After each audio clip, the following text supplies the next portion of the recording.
aha Lucy neera nzemu ne nkusanga gwe mulundu gwange gwokuna ng'oli kusima okukutoka oba okukuta abasajja bakubeera ki Tyson obuzibu bw'oyogera bingi nga tona bategeera nsonga omanye ensonga gye ndiko nsonga ki mbuulira nze kankubulire okimanyi wano ku legit wano wennyini abaana abakola project eya 1 million okimanyi mu visa zaabwe zaayise visa zaabwe zaafulumye ndaga nkakase bulungi visa zaabwe bulungi zaafulumye ngenda kulaga era nkukakase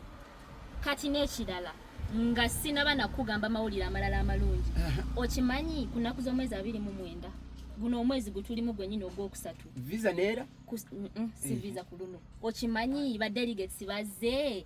tugenda kuba ne interview za Hemaya wano ku head offices emutundu okulirana Kampala University Maya n'ekinyonyi kibuuka mu bbanga Hemaya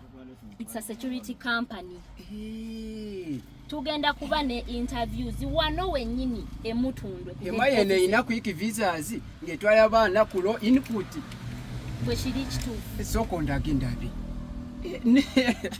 omankoze mensobi olina ku flyer ya Hemaya Tyson nze nkugamba bana bayina interviews enaku 29 oli mukuwa press code y'abaana engeri gye bagenda okujja nga bambadde engoye zaabwe bakole interviews wanange okunonoza kwange kuno kulinzisa kulwekyo nkusonyiyo baaba nange nkusonyiyo jangu nkugule kacyayo kale chai naye Tyson kale